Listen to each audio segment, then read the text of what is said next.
My name is Ethel Shipton. I'm from Laredo, Texas, and I live now in San Antonio, Texas. Growing up on the border particularly was important, I think, being both a Mexican-American and being bilingual, speaking Spanish before I spoke English, not really understanding that there was a difference between being an American or a Mexican. Being in that in-between space allows you to kind of move with some fluidity between two cultures, two languages, two worlds. Just understanding that there's a difference, but only because there's a river between us. And so that was a delineation.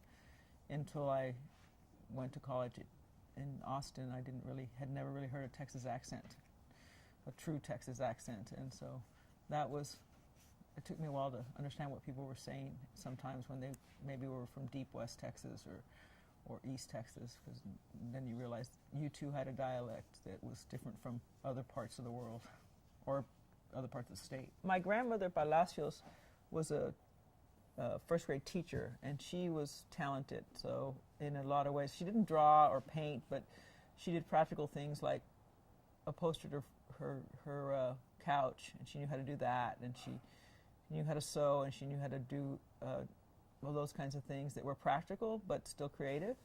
So that's, I think, was definitely more of an influence a lot of ways. And my other grandmother taught us those kind of classic things that girls learn, like needlepoint and things like that. But mostly, I think that influence comes from my grandmother Palacios, just because she kind of worked with her hands as well as everything else.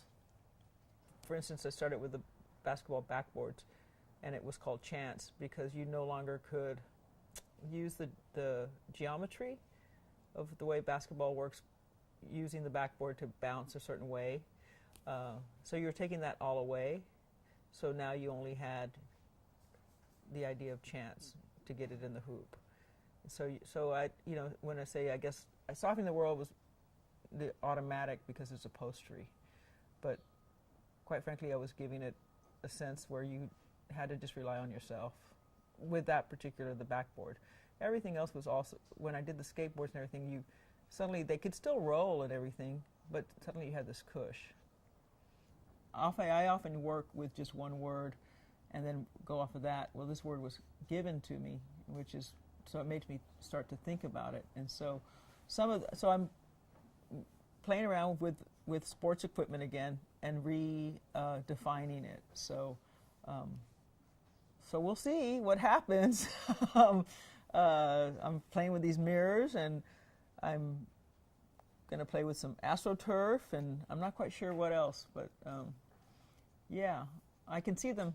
They're starting to formulate visually in my head, but we'll see what happens. I'm not quite sure where we're going to go with it, but there'll be a circle.